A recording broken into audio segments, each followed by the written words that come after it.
Então, pessoal, vamos começar aqui a tratar da unidade 2 da disciplina de variáveis complexas 1, onde a gente começa a falar dos elementos básicos das funções complexas, funções de variáveis complexas e a valores complexos. Mas antes da gente falar propriamente dito das funções complexas, vamos falar um pouco de funções, caráter um pouco mais geral, revisar alguns conceitos básicos, para alguns que já estudaram, para outros talvez seja a primeira vez, mas vale a pena revisar esses conceitos básicos porque alguns deles vão ser frequentes no estudo que a gente vai fazer e é muito comum os alunos não estarem muito familiarizados com ele e não conseguirem entender direito. Então vamos falar sobre o conceito de função, função subjetiva, função injetiva, função objetiva, função inversa, funções unívocas e funções multívocas. O destaque vai ser isso aqui, tá? Funções multívocas que aparecem de uma forma um tanto frequente no estudo das funções de variáveis complexas e é comum os alunos ficarem um pouco sem entender o que está acontecendo. Então, no livro-texto, a gente começa a estudar funções complexas no capítulo 2, tá? Mas isso especificamente que eu vou falar aqui não está no capítulo 2, então vocês devem acompanhar essas notas e essas explicações. Então, primeiro o conceito de função. Então, para definir uma função, a gente precisa de 3 objetos, essencialmente. Então, 2 conjuntos, um conjunto que eu estou chamando de x e um conjunto que eu estou chamando de y. Esses 2 conjuntos não vazios, tá? Então, sejam x não vazio e y não vazio, conjuntos quaisquer. Então, a natureza dos elementos x e y aqui não é relevante para o conceito geral de função, tá? Pode ser números reais, podem ser números complexos ou outras coisas, tá? Então, uma função f de x em y, então é isso que a gente vai ler. Função f de x em y, a notação que a gente usa para representar matematicamente essa frase em português, né? Então, é isso que está aqui, f de x em y, f dois pontinhos, x vai para y, tá? Então, f de x em y. Então, isso aqui é uma regra, então isso aqui é o terceiro elemento. Quais eram os outros dois? Um conjunto x, um conjunto y. E o terceiro elemento é uma regra ou lei, tá? Pode ser chamado de lei também.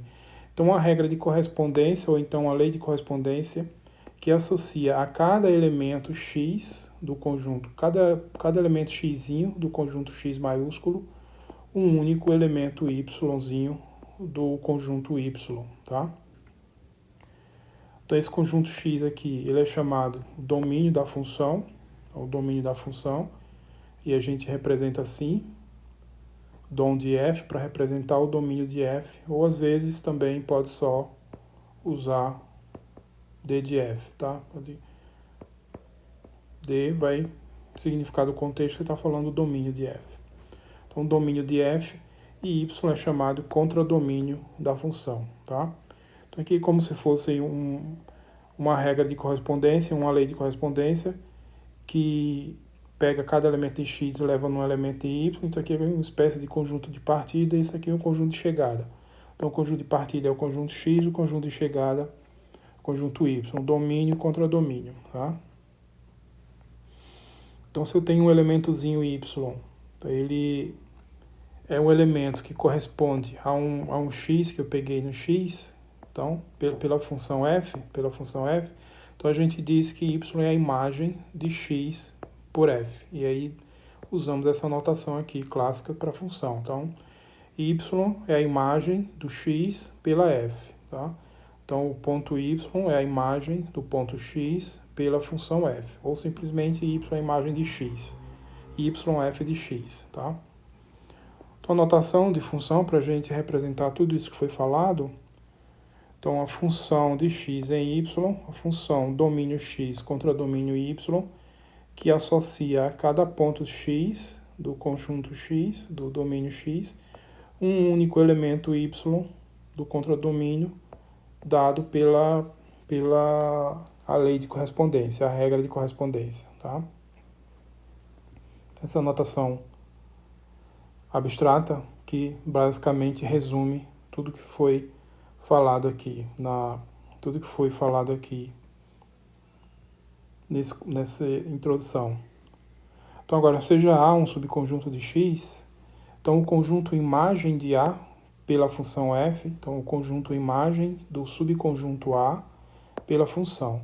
Então o que é isso? Isso é um subconjunto de y e ele é definido pelas seguintes aqui, a notação f de A, então cuidado que A não é um elemento do conjunto X, o A é um subconjunto do X. Então isso aqui é a notação para isso que a gente está chamando de imagem de A, conjunto imagem do subconjunto A. Então o que é isso? Isso é simplesmente a imagem de todos os pontos X que estão em A, tá? Então cuidado com as notações, aqui a imagem do ponto X, que é o ponto Y, pela função f. Aqui isso aqui é a imagem do subconjunto A pela função f. E isso aqui é um subconjunto do conjunto Y, que é simplesmente você pegar todos os pontos que estão no subconjunto A e aplicar a função. Então isso vai dar a imagem do subconjunto A. Estou fazendo uma figurinha aqui para representar. Então imagine que esse conjunto maior representa o domínio da função aqui. À esquerda, à direita, esse outro conjunto maior representa o contradomínio da função, tá? Então, no conjunto X, no domínio, eu tenho esse subconjunto aqui, que está destacado em vermelho, que eu chamei de A. Então, eu vou aplicar cada ponto de A, é isso que está aqui, cada ponto de A eu vou aplicar a função. Isso vai dar, respectivamente, pontos aqui. Então, o conjunto de todos esses pontos, quando eu aplico a função, é a imagem do conjunto A pela função f. Então, isso é um subconjunto do contradomínio, ok? Então, não confundam conjunto imagem com a imagem de um ponto. Então, conjunto imagem de um subconjunto com a imagem de um ponto, tá? Então, o conjunto imagem da função, quando você não especifica um subconjunto, aqui foi especificado um subconjunto A. Quando você não especifica um subconjunto, e você fala o conjunto imagem da função f, então isso aqui é o quê? É a imagem do domínio pela f. Então é um caso particular disso aqui, no caso em que o A é o próprio x, tá? Porque aqui na inclusão permite ser igual também. Então, a notação para o conjunto imagem da função, então im de f, isso aqui não é imaginário, tá? Não confundam com parte imaginária de um número complexo z, são coisas diferentes.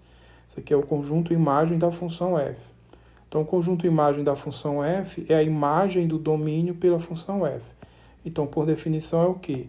É o conjunto de todos os pontos, né? Todos os pontos f de x que você calcula para todos os pontos x do domínio, tá? Então, é exatamente isso que está aqui, só trocando A por X. Então, isso aí é o conjunto imagem da função, e aqui é o subconjunto imagem do subconjunto A pela função, tá? Então, aqui na figura, o conjunto A seria todo o domínio, é isso que está aqui, tá? Então, o X aqui é todo o domínio, o A é todo o domínio, tá? E você vai aplicar todos os pontos do domínio à função. Isso vai dar aqui um subconjunto, tá? Então, um subconjunto aqui, que não necessariamente é igual ao contradomínio. Então, ainda continua sendo, via de regra, um subconjunto do contradomínio. Então, a imagem da fx é o quê? A imagem da função f é a imagem do domínio pela f. Isso é um subconjunto de y. Então, mas em geral é um subconjunto, mas pode ser igual também. Pode ser igual. Quando é igual, quando a imagem da função f é igual ao contradomínio, então isso aqui a gente diz que a função é sobrejetiva. Sobrejetiva, ou então pode dizer também sobrejetora, tá? Ou seja, o que é uma função sobrejetora? Uma função de x em y é sobrejetora. ela é sobrejetora se e somente se para cada y do contradomínio existe um valor x no domínio, tá? Tal que o y é a f de x, tá? Então aqui, qualquer ponto que eu pegar aqui, eu vou sempre poder encontrar aqui um x, tá? De modo que esse ponto é a imagem, esse ponto é a imagem do x pela f.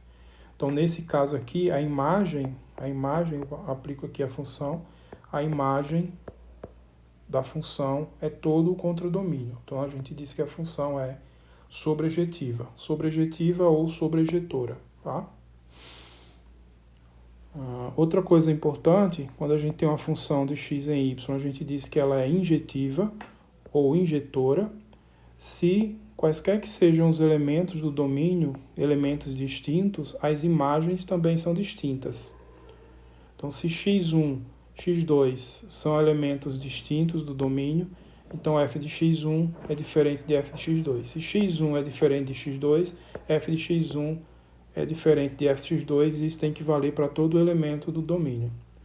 Então, na definição de funções, isso aqui não precisa acontecer, tá? Você pode ter funções, a gente vai ver nos exemplos, você pode ter funções em que tem dois elementos distintos do domínio, mas que vai no mesmo valor do contradomínio, eles têm a mesma imagem. Então, nesse caso, a função não é injetiva, ok?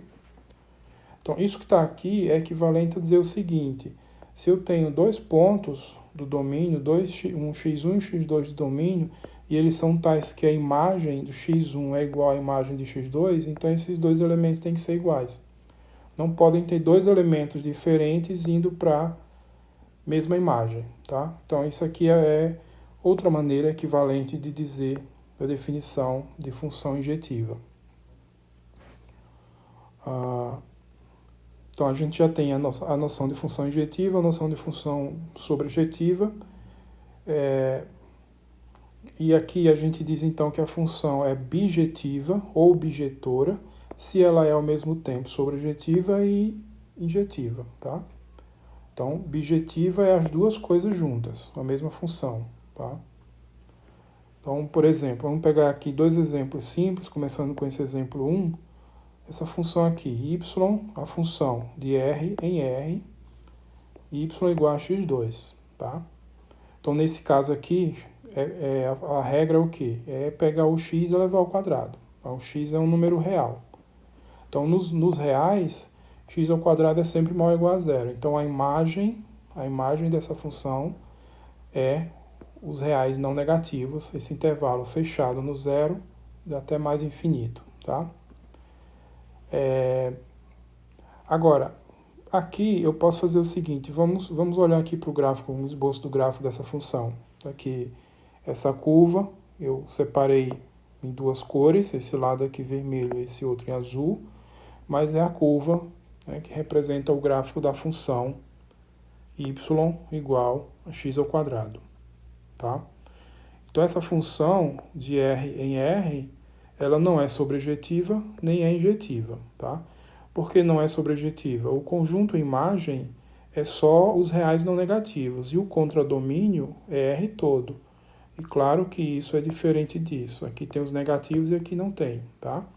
Então aqui na figura, a imagem da função f é esse eixo aqui, o eixo y não negativo. Então a parte negativa está fora da imagem. Então a função não é sobrejetiva.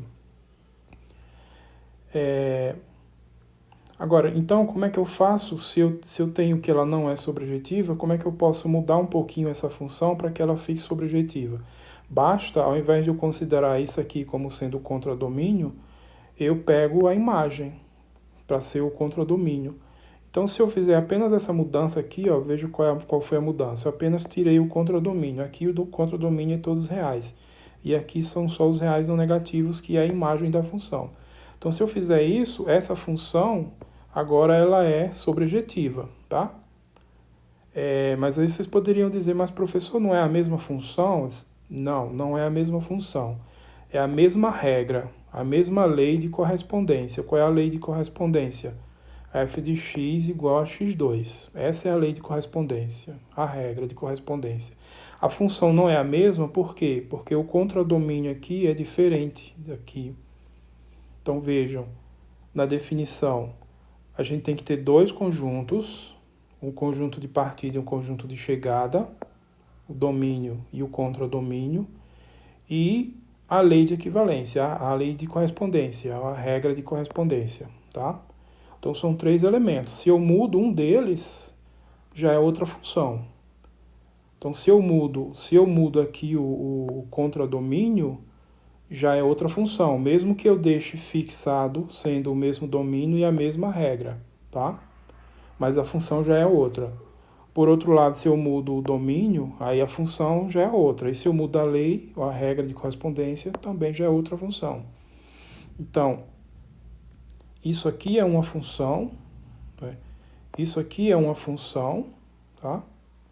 E isso aqui é outra função. A única diferença entre essas duas funções é o contradomínio. Aqui é todos reais e aqui os reais não negativos. E eu posso fazer isso, às vezes me interessa, e eu quero fazer isso para tornar a função sobrejetiva. E via de regra é isso que eu faço. Quando eu tenho uma função que em geral ela não é sobrejetiva, eu pego a imagem e aí eu mudo o contradomínio. O novo contradomínio passa a ser a imagem e a função passa a ser sobrejetiva. Mas essa função ela não é injetiva, por quê? Para ser injetiva não pode ter elementos distintos indo para a mesma imagem, mas é o que não acontece aqui. Então, por exemplo, se eu pegar x igual a menos 1 e x igual a 1, a imagem é o mesmo valor. Menos 1 ao quadrado é igual a 1 ao quadrado, que é 1. Então, são dois valores distintos indo para o mesmo valor. A gente visualiza isso graficamente aqui, ó. Eu tenho aqui, se eu colocar aqui o ponto 1, então esse ponto 1, ele é a imagem de dois valores do contradomínio, o 1 e o menos 1, tá? Esse aqui é só um exemplo, mas vocês podem pegar qualquer outro exemplo e fazer a mesma coisa aqui, tá? O único que não dá é pegar o zero aqui, né? Que só tem ele mesmo. Mas qualquer valor não nulo vai acontecer isso. Então essa função ela não é injetiva. Por quê? Porque existem dois elementos distintos em que o valor da função é o mesmo. Então essa função ela é sobrejetiva, mas não é injetiva. Bom, e se eu quiser mudar um pouquinho para que fique uma função injetiva? Eu vou fazer a seguinte mudança. Ó. Agora, ao invés, eu tenho duas opções aqui. Eu vou olhar só para esse ramo aqui do gráfico da função, que eu destaquei aqui em azul. Então, essa função ela está definida só agora dos reais não negativos, com valores reais não negativos também. A regra continua sendo a mesma, f de x igual a x2. Qual é a diferença aqui? A diferença dessa aqui azulzinha para essa daqui. A diferença é com o domínio. Aqui eram todos os reais, agora aqui é só os reais não negativos. A função é a mesma? A função é a mesma? Não é a mesma função. Por quê? Mudou o domínio. O contradomínio continua sendo o mesmo, a regra, a lei de correspondência continua sendo a mesma, mas o domínio mudou. Um dos três elementos que definem função, domínio, contradomínio e lei de correspondência. Se mudar um deles, já é outra função. Basta mudar um deles para ter outra função. Agora, essa função aqui, ela é bijetiva, tá? Porque ela é sobrejetiva ao mesmo tempo e ela vai ser injetiva também ao mesmo tempo. Então, essa aqui é uma função bijetiva, ok? E aí, analogamente, agora olhando só para esse ramo do gráfico da função, x2.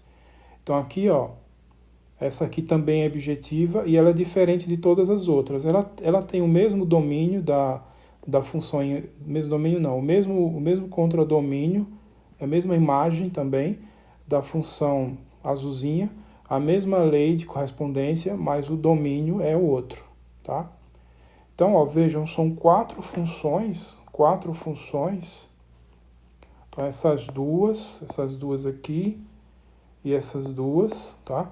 Quatro funções, todas elas têm a mesma lei de correspondência, mas as funções são diferentes. E elas têm características diferentes, tá? Essa primeira, ela nem é sobrejetiva, nem é injetiva. Essa segunda, ela é sobrejetiva, mas não é injetiva. Essa terceira aqui, ela é bijetiva. A quarta também é bijetiva. Mas essas duas são diferentes, por quê? Por causa do domínio. O domínio dessa aqui são os reais não negativos e o domínio dessa os reais não positivos, tá? Então vejam que vocês podem pegar com uma mesma função e ficar mudando domínio contra domínio e com a mesma regra de correspondência, né? Ficar mudando domínio contra domínio para mudar as características da função, tá? Algumas características da função. O segundo exemplo, a função de R em R, é f de x igual ao cosseno de x, função cosseno de x. Então, o domínio dessa função aqui é os reais, o contradomínio também é os reais. Já a imagem, o conjunto imagem dessa função é só um intervalo fechado que vai de menos 1 a 1. Então, vocês sabem que o cosseno, os valores dele variam entre menos 1 e 1. Então, esse intervalo fechado aqui, esse intervalo fechado é a imagem dessa função, tá? Eu fiz esse esboço aqui do gráfico da função cosseno para ele ajudar aqui a gente com algumas coisas. Bom, então, essa função também, desse jeito, com esse domínio, os reais, contradomínios reais e essa regra, essa lei de correspondência, ela nem é injetiva, nem é sobrejetiva, nem é injetiva, tá? Por que ela não é sobrejetiva? Bom, é claro, aqui o contradomínio é todos os reais e a imagem dela é só um intervalo fechado de menos 1 a 1. Então, claramente, ela não é sobrejetiva porque o conjunto imagem dela não é igual ao contradomínio, tá? Ela também não é injetiva porque vocês podem, por exemplo, pegar um ponto aqui, ó, e esse ponto ele vai ser imagem de vários, no caso aqui, infinitos valores, ok? Claro, eu só fiz esse trecho, mas esse gráfico continua aqui, então são os 3 pontinhos. Mesma coisa aqui para o lado negativo, tá? Então, qualquer ponto que você pegar aqui no intervalo menos 1, tá? Tirando só... Não, isso aqui também. Então, qualquer ponto que você pegar aqui no intervalo fechado menos 1 a 1, ele vai ser imagem de infinitos pontos, tá?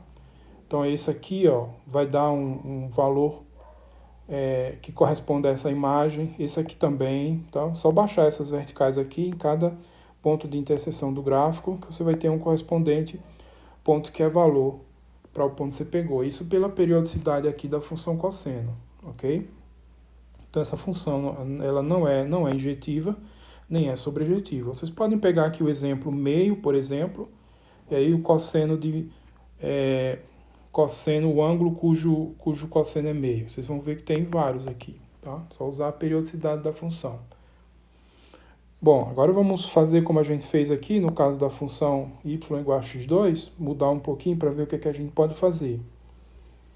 Se eu deixar o domínio sendo o mesmo e o contradomínio como sendo a imagem da função, a lei de correspondência vai ser sempre a mesma, cosseno de x, então essa função agora é sobrejetiva, mas ela ainda não é injetiva, tá?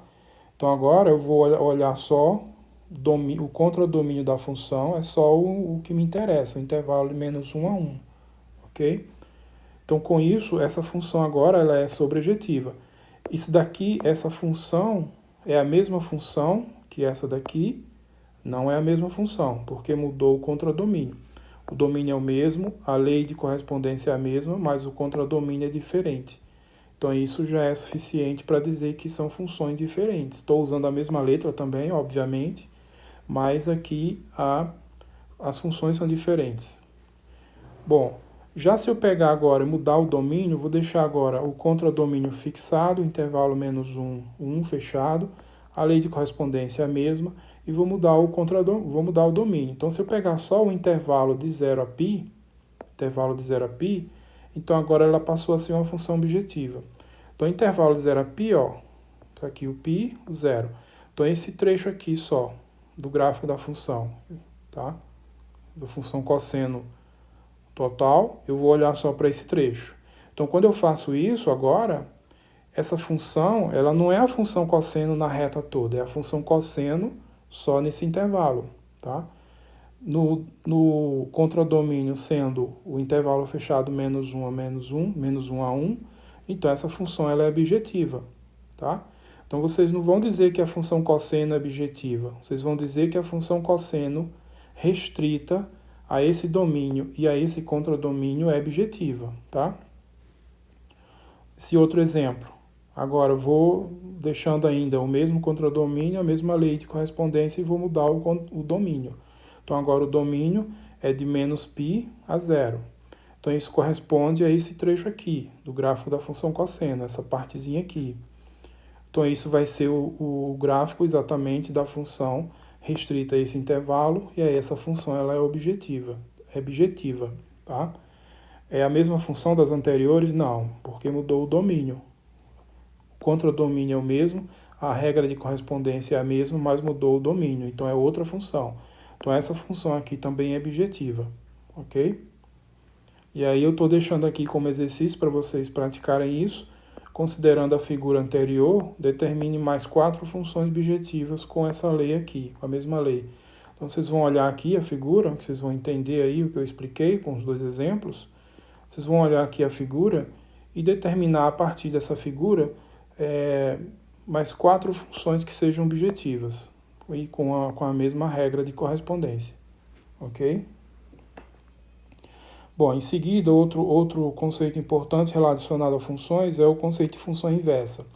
Eu vou apenas restringir aqui uma situação, porque eu não quero falar de funções um contexto mais amplo, mais geral, mais abstrato, então eu vou restringir aqui a discussão de função inversa ao seguinte. Então, dizemos que uma função de x em x, observem que o domínio é x, o contradomínio também.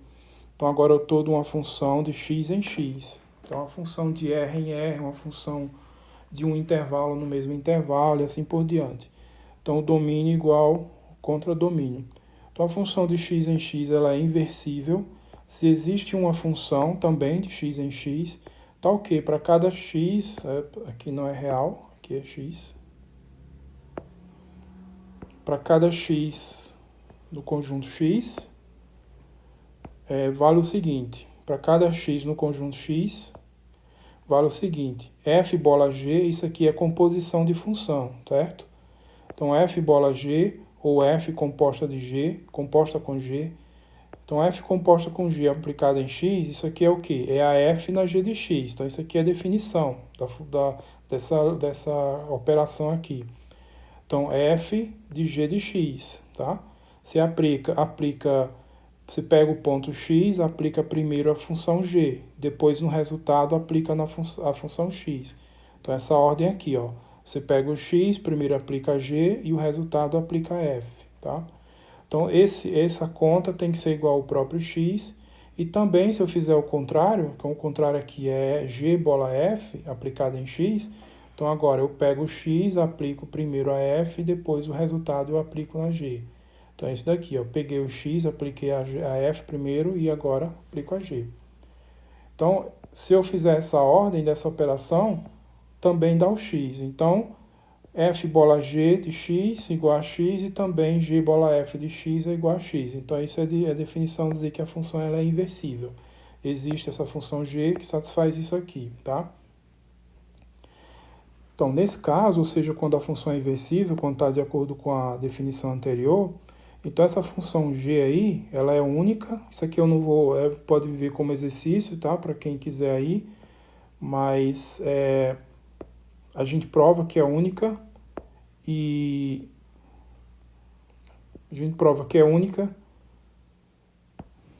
daí, quer dizer, não pode ter duas funções g satisfazendo essas operações aqui. Só existe uma. E aí ela recebe um nome. Como ela é única, existe um nome para ela. Então ela é única e denotada g a menos 1. G igual a f a menos 1. E aí a inversa de g. Então faltou escrever aqui a inversa de g. A inversa de g não, de f. Tá? Então a inversa da função f. A notação é essa daqui. Isso aqui não é potência não, f elevado a menos 1. Isso aqui é a função inversa da função f. Tá? Outra observação, que na verdade pode ser feito como um exercício, que seria provar o seguinte: uma função de x em x, ela é inversível se e somente se ela é objetiva, tá? Então, para a gente ter funções inversíveis, a gente precisa dessa condição de objetividade. Então, isso aqui é uma espécie de definição equivalente. Ela vai ser inversível se e somente se ela for objetiva, tá? Bom, deixando aqui como mais um exercício para vocês, no item A, determine duas funções inversíveis no exemplo 1 e as correspondentes funções inversas. Então, vocês vão voltar no exemplo 1. Qual que é o exemplo 1? É esse da função x2. Então, olhando aqui para esse gráfico e tal. Então, a partir daqui, a partir desse exemplo, vocês vão determinar duas funções inversíveis, ok? E escrever a expressão das funções correspondente a cada uma das duas funções inversíveis, tá? Já no item B, mesma coisa, determine 6, só que agora vão ser 6, né? 6 funções inversíveis do exemplo anterior e as respectivas inversas. Então agora vocês vão, o exemplo 3 é esse da função cosseno, tá? Então vocês vão olhar para essa figura, daqui vocês vão extrair 6 exemplos de funções inversíveis e as correspondentes funções inversas. Vejam, quando for escrever a função, você não vai só escrever a expressão f de x igual não sei o que lá.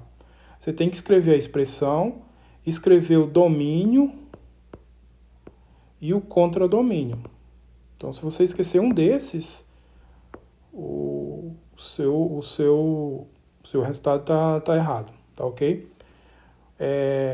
Aí vocês poderiam perguntar, mas professor, esse exemplo só tem 6, né? Essa função aqui, cosseno, só tem 6, só dá para obter 6. Não, dá para obter infinitas.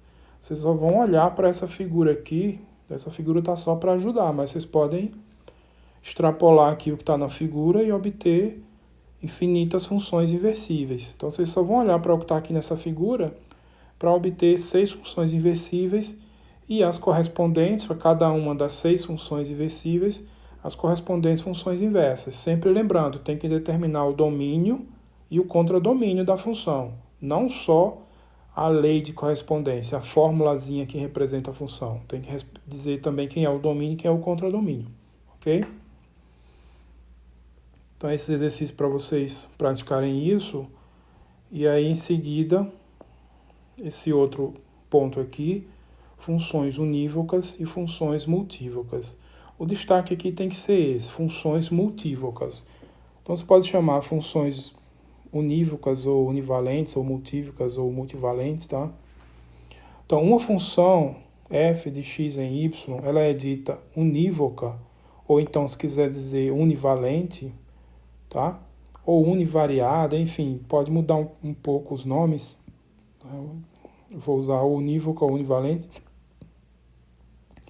Se a cada x, a cada ponto x do domínio, corresponde um único, veja esse único aqui está destacado em vermelho, não é por acaso. A cada y do domínio corresponde um único y, a cada x do domínio corresponde um único y do contradomínio, tal que y é f de x. Isso significa dizer que a função ela é unívoca. Mas se vocês voltarem para a definição que eu dei de função, é exatamente isso que está, tá? Então, x não vazio, y não vazio, conjuntos quaisquer, uma função de x em y. Função de x em y é uma regra, uma lei de correspondência, né, que associa a cada elemento de x um único y do contradomínio. É a mesma coisa que está escrito ali. Então, para que essa história de função unívoca? Então, na verdade, quando a gente falar simplesmente função, isso vai ser igual à função unívoca. Então, unívoca está aparecendo aqui só para contrastar com o outro conceito que é diferente, tá? Mas para a gente, simplesmente, quando se fala função, em qualquer contexto, não é só aqui não. qualquer contexto que fala função já é função unívoca, tá? Mas no contexto das variáveis complexas, funções multívocas elas vão aparecer também e têm importância. Mas então o que é isso? Então, agora dizemos que uma função de x em y ela é multívoca ou multivalente, tá? Se a cada x do domínio, cada ponto x do domínio corresponde mais de um y do contradomínio, tá? Pode ficar confuso, por isso que a gente tem que falar função multívoca. Função multívoca, que é para não dar confusão. Então, toda vez que você estiver tratando de uma função que permitir a um mesmo elemento do domínio ter mais de um valor no contradomínio, isso, em princípio, muda tudo que vocês vêm estudando até agora de funções. Então, toda vez que isso acontecer, para deixar isso claro, a gente fala então que a função é multívoca ou multivalente, tá? Então, aqui no contexto das funções de variáveis complexas, isso vai acontecer, é uma coisa importante e costuma trazer muita dificuldade para quem está estudando variáveis complexas, esse conceito, tá? Então, quando isso aqui acontece, a gente diz que a função ela é multívoca ou multivalente, tá? Então, aí eu estou deixando aqui como exercício para vocês determinar funções multivalentes no exemplo 1 e no exemplo 2, tá? Então, claro que essas funções, essa função aqui, ela é univalente. Essa função ela é univalente, tá? Agora o que eu estou dizendo para vocês, a partir desse exemplo, eu quero que vocês determinem funções multivalentes, tá? Duas funções aqui no caso, duas funções multivalentes, tá? Então tem a ver com o que foi discutido aqui, ok? Nessa parte da figura. Também aqui no exemplo 2 eu peço a mesma coisa, determinar funções aqui multivalentes. Então essa função aqui ela é univalente, ela é unívoca, ela não vai ser a sua resposta, tá? Ela é unívoca. Mas a partir dessa função eu quero que vocês determinem todas as funções que vocês conseguirem que vão ser multivalentes. Então tem a ver também um pouco com a discussão que eu fiz aqui envolvendo essa figura, por isso que ela está aqui. Então só vou querer que vocês pensem um pouquinho, para a partir dessa função vocês determinarem uma função multivalente. Então é isso que está pedindo aqui no exercício. Determine funções multivalentes no exemplo 1. Então vai ser uma função multivalente para o exemplo 1 e uma função multivalente para o exemplo 2. Aí lembrem-se, quando vocês forem determinar a função, quem é a função, chamando ela de G, vocês têm que dizer quem é o domínio. Vocês não vão só dizer, a função é isso, aí dá a expressão. Vocês têm que dizer quem é o domínio. Vocês têm que dizer também quem é o contradomínio. E tem que dizer quem é a regra. G de x igual ao quê? Tá? Então, para cada um dos exemplos, vocês vão em busca da regra, ou seja, a lei de correspondência, a expressão da função, simplesmente isso. Tem que também buscar quem é o domínio, tem também que determinar quem é o contradomínio. Se vocês não colocarem um desses três elementos, a sua função está errada, porque para a função tem que dizer quem é o domínio, quem é o contradomínio e quem é a lei de correspondência, a expressão da função. Ok? Então, para resolver esse exercício, você tem que indicar esses três elementos. Se esquecer um deles, a função está errada. Não é nem função. Certo?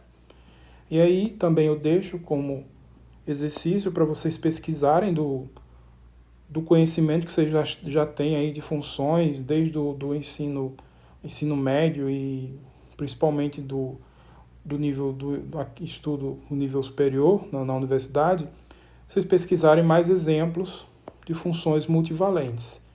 Então, dei aqui só dois. Esse exercício está falando só de dois exemplos, o que está no exemplo 1 e o que está no exemplo 2, associado ao exemplo 1 e associado ao exemplo 2. Mas existem inúmeros, então vocês podem tentar relembrar da própria cabeça, ou então estudar, pegar um livro e tentar ver nos livros exemplos de funções, e que exemplos desses exemplos vocês vão então determinar funções multivalentes, tá? Funções mesmo já estudadas, associadas a funções já estudadas. Então, funções multivalentes, sempre dizendo claramente quem é o domínio, quem é o contradomínio e quem é a regra, a expressão que define a função. Se for possível, algumas vezes não é possível, ok?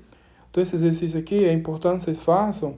Então, isso daqui tudo é uma espécie de aquecimento para o que a gente vai estudar já no próximo vídeo, que são as funções complexas. Então, essas coisas, especialmente funções multivalentes, vão aparecer. Só que no contexto das funções complexas, elas vão ser um pouco mais difíceis de entender, porque a gente não consegue fazer gráficos, desenhar gráficos de funções complexas em geral, tá? A gente não consegue fazer esboço de gráfico de funções complexas, porque eles vão estar em outra dimensão. Então, dimensão seria um gráfico num espaço de dimensão 4, tá? E aqui a gente não consegue esboçar isso, ok? Então já exige uma visão bem mais abstrata, um conhecimento matemático mais abstrato. Mas tendo trabalhado essas ideias no contexto das funções reais, onde dá para a gente fazer esboço de gráfico, fica mais fácil de entender.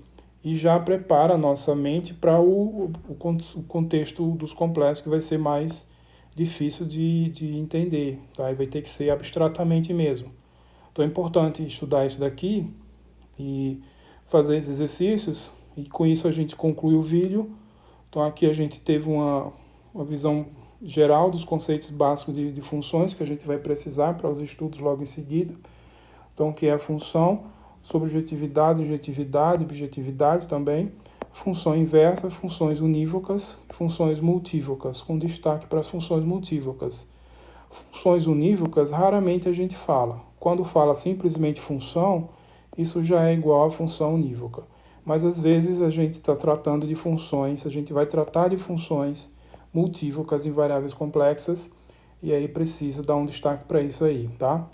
Então, o estudo da unidade 2 começa no capítulo 2 do livro-texto, mas isso que eu fiz aqui nessas notas não está aqui. Então é importante vocês estudarem essas notas e estudarem esse vídeo. E é só, e até o próximo, tchau.